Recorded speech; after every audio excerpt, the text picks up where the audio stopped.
What if I told you that 2,000 years ago, gardeners, without fertilizers, pesticides, or smart irrigation systems, were producing yields that would make many modern agronomists jealous? Sounds like a tall tale, right? Well, it isn't.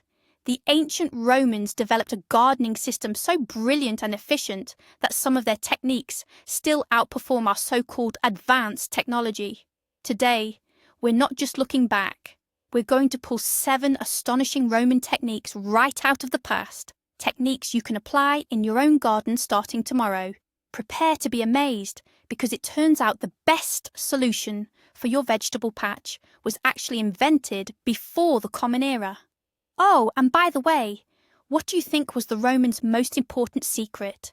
Take a guess in the comments below, and we'll check who was right at the end of the video. Before we dive into the techniques themselves, let's take a second to picture Rome. It wasn't just the Colosseum and the legions. It was a massive metropolis that required constant feeding. Gardens and vegetable plots weren't just aristocratic hobbies. They were a matter of survival. They couldn't order seeds from another continent or buy multi-purpose potting soil at the store. All they had was the earth beneath their feet, keen observation, and incredible ingenuity. Roman authors like Cato, Varro, and Pliny the Elder left us incredibly detailed treatises on agriculture. They didn't view the garden as just a collection of separate rows. They saw it as a single living organism where everything was interconnected. It was this holistic approach that allowed them to achieve such astonishing results, and it is precisely that approach we are going to try and recreate today. So, the first technique the Romans truly mastered was neighbour planting, or what we now refer to as companion planting. But for them, this wasn't just a simple matter of sticking carrots next to onions. It was an entire science, refined over centuries of careful observation.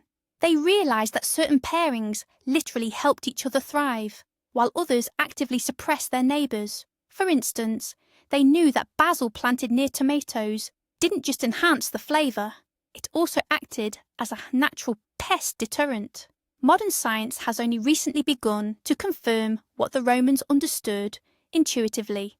Plants communicate with each other through chemical signals released by their roots and leaves. Essentially, the Romans created genuine garden teams, where every plant had a specific role. One deterred insects, another enriched the soil, and a third provided essential shade for a more delicate neighbouring species. So, why is this ancient method often superior to modern techniques? Just look at the store shelves today. It's one product for every single problem. An insecticide for aphids, a specific fungicide, a fertilizer for growth, a separate booster for blooming. We focus on solving each issue in isolation, while the Romans prevented problems from arising in the first place by creating a balanced, resilient ecosystem. Instead of blanket spraying their cabbage with chemicals to fight off the cabbage white butterfly, they planted dill and anise right alongside it. These umbrella-shaped plants attracted beneficial insects such as parasitic wasps and ladybugs, which are the natural predators of those destructive caterpillars. Similarly, planting garlic and onions around their roses protected those precious blooms from aphids and fungal diseases better than any conventional fungicide, and crucially, without harming the bees. This approach isn't just more effective long-term. It creates a thriving, self-regulating garden that requires far less of your time and intervention. How exactly can we apply this ancient Roman wisdom today? Start small. Before you plant anything, study its natural allies and adversaries. A classic Roman pairing is roses and garlic. Plant a few cloves of garlic around your rose bush and watch the aphid population drop dramatically. Another centuries-old successful partnership involves legumes and corn. The corn provides a natural trellis for the climbing beans, while the beans enrich the soil with vital nitrogen that the corn needs to thrive. And beneath them you can tuck in squash. Their wide leaves cover the soil, conserving moisture and suppressing weeds. This is the famous Three Sisters system, known globally, particularly by Native American tribes, but also widely implemented in ancient Roman gardens. Don't be afraid to experiment. Observe your garden closely. keep a detailed journal, and you will soon start recognizing these incredible botanical partnerships on your own. Your garden is not a battlefield, it's a thriving community. Now let's look at the second technique, and this one involves our most precious resource, water. The Romans were engineering geniuses, and they didn't just apply their talents to building sprawling aqueducts, they used them in the garden as well. They invented a technology called opus signinum, a unique waterproof concrete made from lime, sand, and crushed terracotta shards. While it was initially used for cisterns and canals, clever Roman gardeners quickly realized how to apply this technique to their planting beds. They built high, walled garden beds, coating both the sides and the bottom with this special mixture. What they created was essentially a giant plant pot built right into the ground. Why go to all this trouble? The answer is simple. In the sweltering Italian climate, water evaporated and drained deep into the soil at an incredible rate. This isolated waterproof bed trapped precious moisture and nutrients right near the roots, drastically reducing the need for irrigation. Let's compare this to how we approach gardening today. When building raised beds, we often resort to wood, which rots after just a few seasons, or plastic kits. These plastic boxes break down under UV exposure and leach microplastics into the soil, especially in hot weather. And when we try to retain moisture, we cover the beds with black plastic sheeting, which drastically overheats the soil and sterilizes it by killing off all the beneficial microflora. The Roman opus signinum, in sharp contrast, was built from natural, durable materials. It didn't contaminate the soil, and it lasted for decades, if not centuries. This type of structure didn't just conserve water, it also allowed gardeners to formulate the perfect soil mixture for specific crops. There was no worry that the rich mixture would blend with the surrounding poor native soil, or that vital nutrients would be washed away by the first heavy rainfall. This was a long-term investment in the fertility and productivity of their land, not just a temporary fix designed to last a single growing season. Recreating the ancient opus signinum technique precisely is challenging today, but the core principle is simple to adopt. The main idea is to isolate your garden bed, trapping moisture and nutrients within. You can construct raised beds using brick, stone, or durable hardwoods like larch. To create the necessary waterproof barrier, you could use modern, non-toxic materials, such as a thick pond liner. However, the best material remains natural clay. Create a clay seal. Line the bottom and sides of the bed with a layer of dense, heavy clay, about 4 to 6 inches thick, and compact it thoroughly. Clay holds water exceptionally well, it's completely natural, and it actually improves your soil structure over time. This method is particularly useful in arid regions or for areas with sandy soil that drains water instantly. You'll find yourself watering your plants 2, maybe even 3 times less frequently, and the resulting harvest will be a pleasant surprise. The third secret involves something the Romans viewed not as waste, but as pure gold, compost. But forget the modern compost heap, where we just toss in grass clippings and kitchen scraps. The Romans had the stercorarium. This wasn't a mere pile, it was a bona fide fertility factory. Cato the Elder, in his treatise De Agricultura, provided precise, detailed instructions on how to build one. This was a purpose-dug pit, often lined with a waterproof base to ensure those valuable, nutrient-rich liquids didn't seep into the soil. The Romans treated composting almost like preparing a gourmet meal, where every single ingredient played a vital role. They meticulously layered the nitrogen-rich, green materials with the carbon-rich, brown components. They grasped the crucial importance of proper aeration and moisture content, understanding these processes centuries before science formally described them. What made their compost so superior? Modern gardeners frequently make 2 critical mistakes. They either buy pre-bagged, supposedly balanced fertilizers, which only contain the big 3 elements, nitrogen, phosphorus, and potassium, and are completely devoid of living microorganisms, or they compost incorrectly, ending up with an acidic, putrid mess instead of the loose, earthy, forest-scented humus they were aiming for. The Romans, however, threw everything into their compost heaps: manure from various animals, kitchen scraps, weeds, fallen leaves, straw, and, this is the crucial part, ash and lime. The ash enriched the pile with potassium and trace minerals, while the lime neutralized the acidity. This created the perfect environment for beneficial bacteria and earthworms to thrive. The result wasn't just fertilizer, but a living substance. It didn't just nourish the plants, it healed, structured, and revitalized the soil itself, boosting its fertility year after year. Let's try making compost with a simplified, slightly Roman twist. First, find a shady spot in your yard or garden. Start with a base layer of branches and coarse stems. This helps provide drainage and ensures good air circulation. Next, you'll alternate layers. The green layer should consist of grass clippings, seedless weeds, and kitchen scraps. The brown layer is dry leaves, straw, paper, and cardboard. Aim for a ratio of roughly 1 part green to 2 parts brown.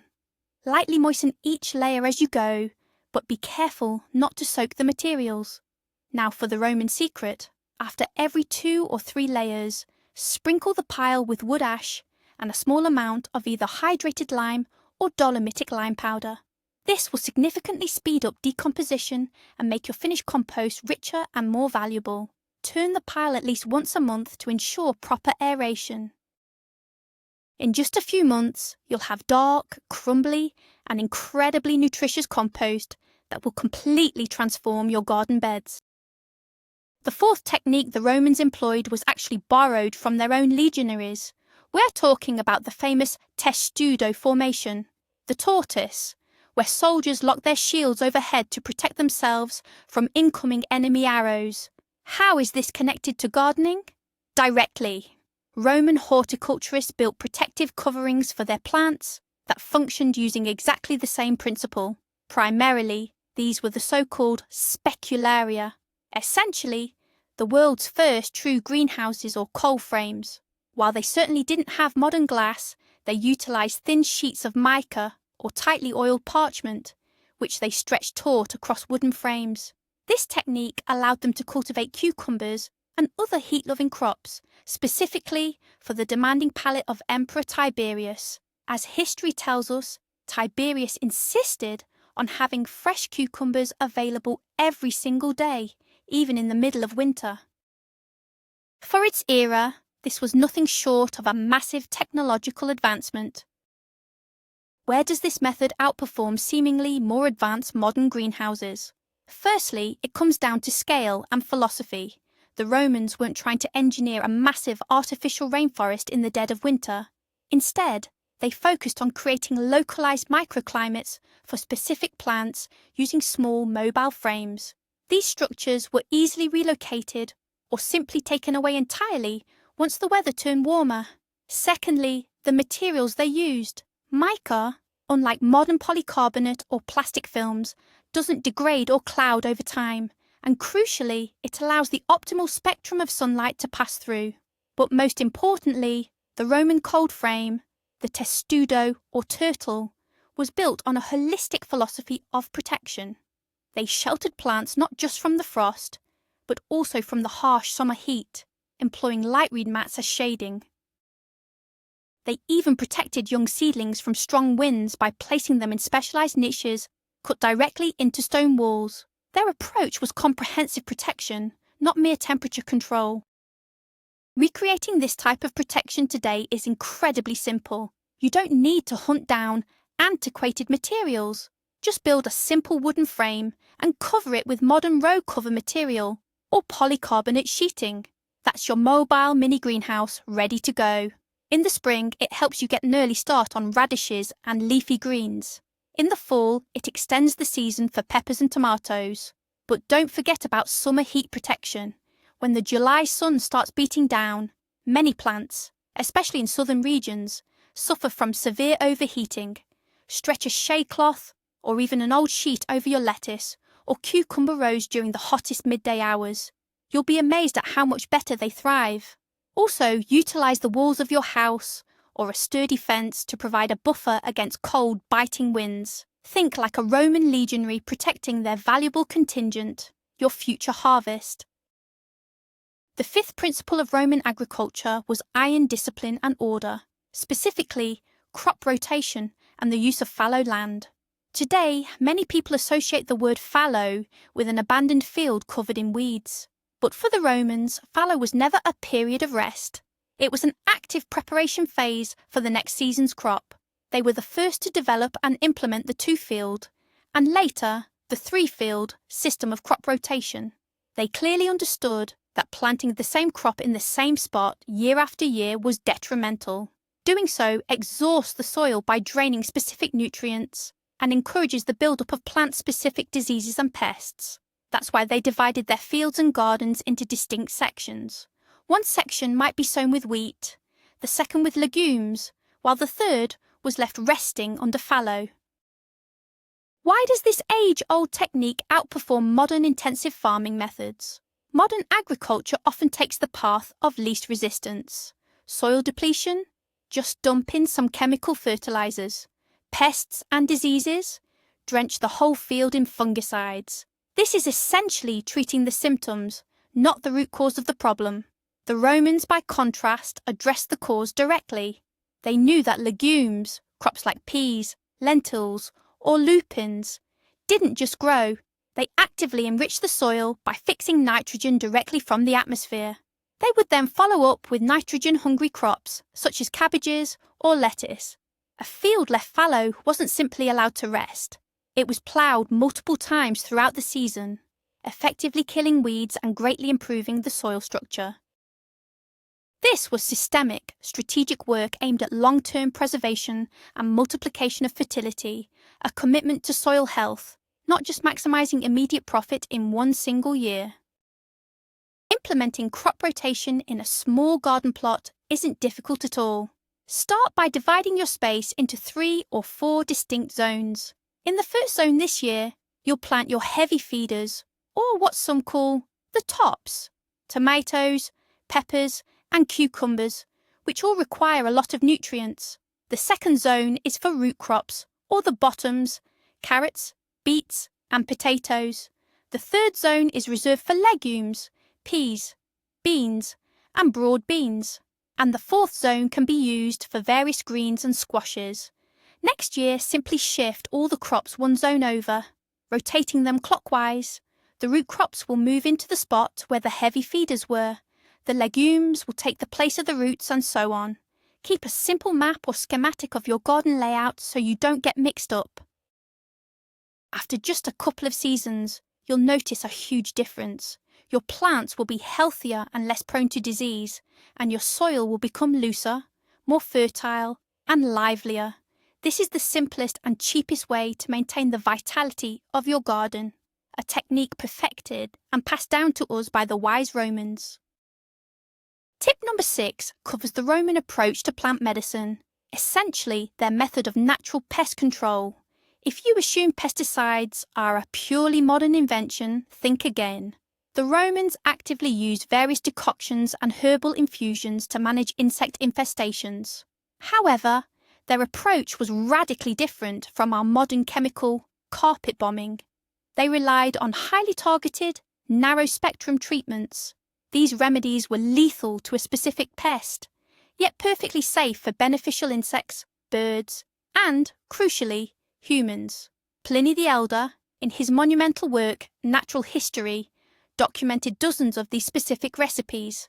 For instance, he recommended spraying plants with a decoction of cypress leaves to deter fleas, or using an infusion of bitter wormwood to combat caterpillars. They were, in essence, practical alchemists who found all their answers rooted firmly in nature itself. So what made them superior? Modern, broad-spectrum, chemical pesticides kill everything indiscriminately. Pests, their natural enemies, and crucial pollinating bees. The result is a sterile, lifeless growing zone, entirely dependent on continuous chemical treatments. The Roman concoctions, however, were biodegradable and much gentler. They discovered, for instance, that scattering wood ash around cabbage plants created an impassable barrier for slugs. A bitter residue from boiled lupine beans repelled many insects. They also used smoke from burning specific herbs to fumigate their gardens. But the most crucial element was integration. They combined these treatments with other practices like careful companion planting, crop rotation, and attracting beneficial birds. It was a comprehensive system of defense, not a quick fix or a magic bullet found in a single canister of poison. You can easily become your own Roman-style alchemist right in your garden. The simplest and most effective recipe is a garlic infusion. Take 1 large head of garlic, crush it, peels and all, then pour 1 litre of warm water over it. Let this mixture steep in a dark place for 5 to 7 days. Next, strain the liquid, dilute it with water at a 1:10 ratio, and add a little liquid soap to help it stick to the plants. This solution works wonders against aphids, spider mites, and many other common garden pests. Another powerful remedy is an infusion made from tobacco dust or hot peppers. Always remember the key Roman principle. Use these treatments sparingly, targeting only the necessary areas when needed. Your primary goal is not to wipe out every single insect, but to maintain a balance where pests cannot cause significant damage to your harvest. A truly healthy garden is capable of defending itself. And finally, we come to the 7th, the most crucial and the most subtle Roman technique. It doesn't have a single modern name, but it is encapsulated perfectly by the Latin phrase genius loci, the spirit of place. For the Romans, this wasn't just flowery language. They genuinely believed that every patch of ground, every stream, and every grove possessed its own unique guardian spirit, its own distinct character. When applied to gardening, it's meant having a deep, almost intuitive understanding of your specific land. Before planting anything, the Roman gardener spent a long time observing. Where exactly does the sun rise and set throughout the seasons? Which direction do the prevailing winds blow? Where does the rainwater pool, and where does the earth remain constantly dry?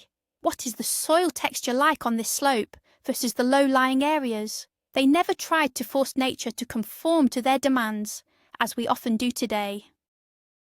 Instead, their goal was to deeply understand it and weave their garden harmoniously into the existing landscape. The modern approach is often the exact opposite. We start with a rigid plan and then try to hammer reality into it. We bulldoze the land flat, truck in tons of topsoil, and install automatic sprinklers that drench moisture-loving ferns and drought-tolerant thyme equally. We try to grow lavender in boggy, clay lowlands and hydrangeas in blistering, full sun, and then we wonder why they get sick and refuse to thrive.